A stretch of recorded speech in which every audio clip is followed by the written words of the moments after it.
আজ হচ্ছে বিয়ের দ্বিতীয় পর্ব, মানে বিয়ের দিন। বাড়ির গ্যারেজেই অনুষ্ঠিত হলো বিয়ের অনুষ্ঠান।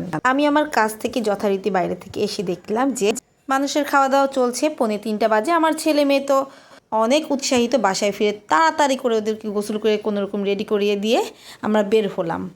যেহেতু বাসায় প্রোগ্রাম, সিম্পল লুকে একদম শুধু একটা গাউন পরে চলে গেলাম। নিচে অনুষ্ঠানে যেই আমার ছেলে মেয়েরা তো চলে গেল বউর কাছে। ওরা তো বউকে আপু বলে ডাকে। আমার মেয়ে তো বেজায় খুশি, বউকে চমৎকার লাগছিল। বউ সেজেছিল ধানমন্ডির একটা পার্লার থেকে।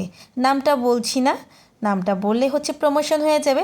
যাই হোক, সাজটা কিন্তু অসাধারণ হয়েছে সিম্পল লুকের মধ্যে। আর বউর শাড়িটাও কিন্তু সিম্পলের মধ্যে গর্জিয়াস ছিল, একেবারে পেঁয়াজ কালার, আনকমন একটা কালার ছিল।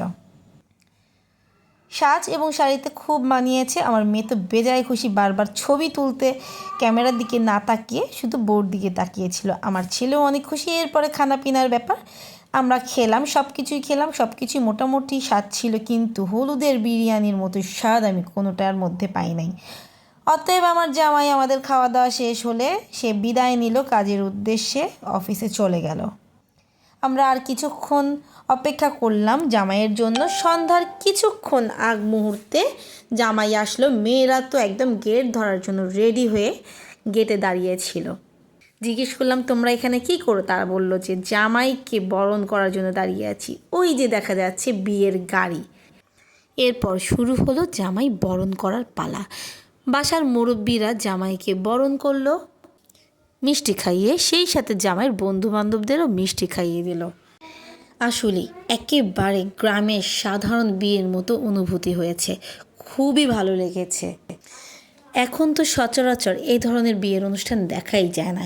সবাই কমিউনিটি সেন্টারে ঢাক ঢোল পিটিয়ে বাজি ফুটিয়ে বিয়ের আয়োজন করে। এরপরে জামাইয়ের গেট ধরলো। গেটে জামাই 10,000 টাকা দিল। তারপর জামাইকে সবাই মিলে বরণ করে নিল। জামাই কিন্তু আজকে শেরওয়ানি পাগড়ি পরেনি, জামাই সম্পূর্ণ কমপ্লিট স্যুটে চলে আসলো। এটা হচ্ছে শেষের দৃশ্য, যখন জামাইকে স্টেজে উঠানো হলো, বউর পাশে বসালো। দেখেন সবাই কিন্তু সেলফি তুলতে ব্যস্ত। এমন নতুন নতুন ভিডিও পেতে সাপোর্ট